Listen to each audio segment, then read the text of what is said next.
Kedatangan kerajaan Allah. Sesungguhnya bilakah kedatangan kerajaan Allah itu?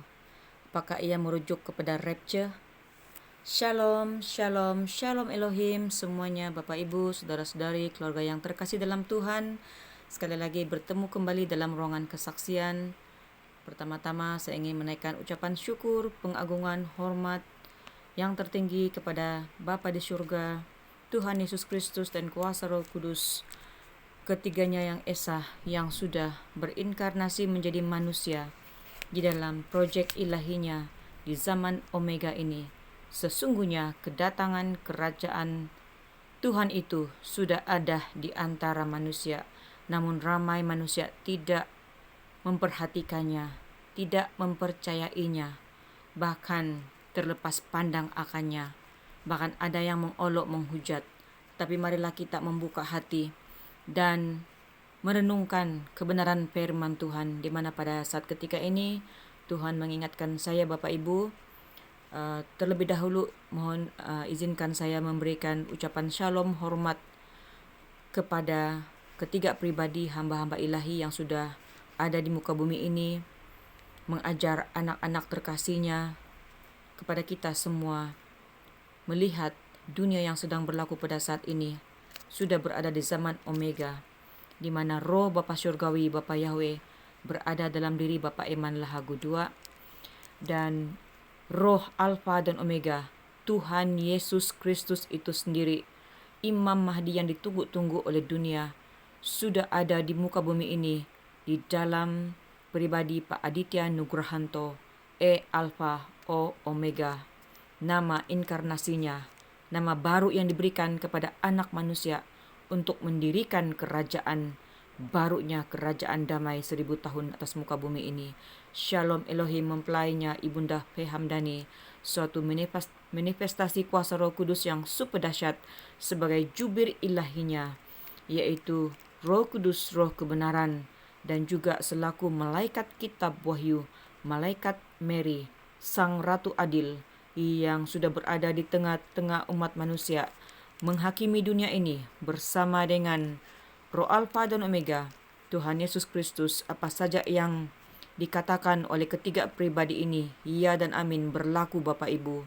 Oleh karena itu marilah kita pada hari-hari ini mengambil tindakan sebagai anak-anak Tuhan yang takut akan Tuhan. Kita mau tahu apa yang sedang berlaku atas muka bumi ini. Bapak Ibu yang dikasihi dalam Tuhan, Tuhan meletakkan di hati saya pada petang hari ini untuk mengajak kita semua, untuk merendahkan diri, untuk mencari tahu sesungguhnya kebenaran firman Tuhan yang sudah dituliskan. Sesungguhnya tidak dapat kita terjemahkan dengan akal logika, sama seperti Nikodemus ketika ia bertemu dengan Yesus di saat malam hari. Dia sebagai seorang pemimpin yang besar, seorang pemimpin golongan Farisi, pemegang kitab, yaitu kitab Taurat pada zamannya. Tetapi ia tidak mengerti apa yang disampaikan oleh Yesus tentang soal kelahiran kembali. Nah, itu baru soal kelahiran kembali Bapak Ibu. Apatah lagi soal kedatangan Yesus. Tidaklah boleh kita mengertikan kebenaran firman Tuhan itu dengan secara hurufiah. Tetapi marilah kita mencari tahu, menggali kebenaran firman Tuhan itu, karena ia harus diartikan di dalam dimensi roh dan kebenaran. Sangatlah dalam kebenaran firman Tuhan ini, di mana kedatangan kerajaan Allah telah dituliskan di dalam kitab Lukas ayat yang ke-17, daripada ayat yang ke-20 sehingga ayat yang ke-24 itu Bapak Ibu boleh membacakan sendiri. Saya hanya mengambil secara ringkas di mana atas pertanyaan orang-orang Farisi yang bertanya kepada Yesus pada zaman itu, apabila kerajaan Allah akan datang. Yesus menjawab katanya, kerajaan Allah datang tanpa tanda-tanda lahiriah. Juga orang tidak dapat mengatakan, lihat, ia ada di sini atau ia ada di sana. Sebab sesungguhnya kerajaan Allah ada di antara kamu. Pada hari ini Bapak Ibu, kerajaan Allah ini sudah berdiri, sudah ada di antara kita. Dan ayat yang ke-22, Tuhan Yesus menyatakan, ia berkata kepada murid-muridnya, akan datang waktunya kamu ingin melihat satu dari hari-hari anak manusia itu, dan kamu tidak akan melihatnya. Nah, Yesus sudah mengatakan bahwasanya ramai orang di muka bumi ini ingin melihat hal kedatangan anak manusia itu. Tapi mereka tidak akan melihatnya di awan-awan Bapak Ibu. Karena apa? Dia sudah datang. Dia lagi menyamar sebagai anak manusia. Lihatlah, huruf besar itu anak manusia. Dia mau datang kembali sekali lagi. Dan orang-orang yang menantikan kedatangannya di awan-awan akan terjebak di dalam ayat 23 dan 24 itu. Terjebak ke dalam proyek Blue Beam, di mana ini sudah dibukakan oleh Pak Aditya Nugrahanto sendiri. Dan juga firman Tuhan, itu soalan tadi ditanyakan oleh golongan Farisi. Mari kita melihat pertanyaan yang ditanyakan oleh murid-murid Yesus kepada Yesus di dalam peristiwa Yesus terangkat ke surga dalam Kisah Para Rasul 1 ayat yang ke-6. Maka bertanyalah mereka yang berkumpul di situ, Tuhan, maukah engkau pada masa ini memulihkan kerajaan bagi Israel? Nah, pada pikiran murid-murid Yesus, kedatangan Yesus adalah untuk memulihkan kerajaan Israel yang lagi diperintah oleh Romawi pada ketika itu. Namun rahasia ini besar Bapak Ibu. Kedatangan Tuhan yang kedua kalinya bukan hanya di awan-awan. Itu berbicara soal dimensi roh dan itu sudah berlaku 4 tahun yang lalu.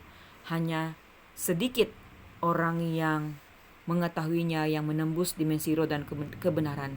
Sementara anak-anak Tuhan, kita semua yang buta, tuli dan telanjang harus mendengar kesaksian-kesaksian yang dibukakan oleh anak-anak Tuhan yang menangkapnya di dalam dimensi roh dan kebenaran, sama seperti murid-murid Yesus lebih 2000 tahun yang lalu. Hanya beberapa orang yang mengetahui kelahirannya, yaitu para gembala dan juga orang Majus. Dan pada ketika ia terangkat ke surga, murid-murid bertanya, bilakah, maukah Yesus sendiri memulihkan kerajaan bagi Israel? Disangkanya mereka memulihkan kerajaan yang ada di muka bumi ini Bapak Ibu. Tetapi kedatangannya yang kedua kalinya sudah ada di muka bumi ini. Ia sedang memulihkan kerajaannya.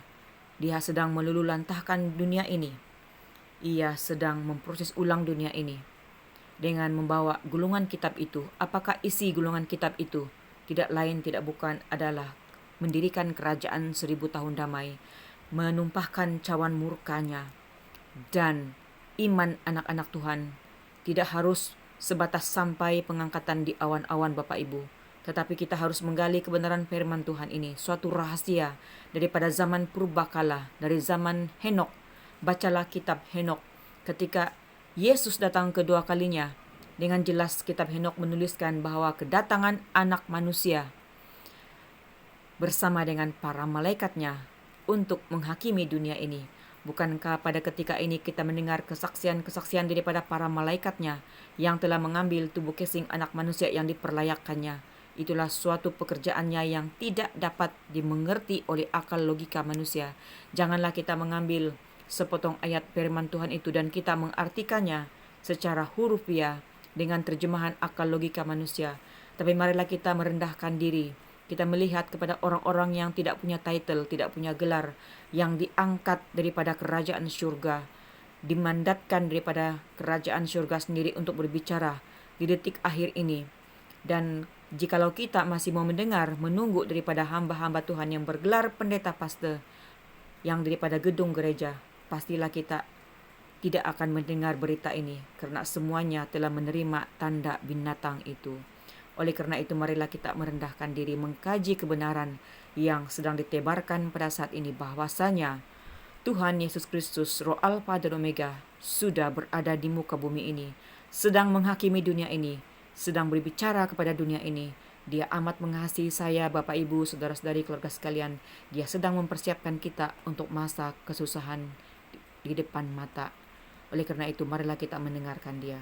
Shalom, shalom, shalom Elohim. Tuhan memberkati dimanapun kita berada. Haleluya. Amin.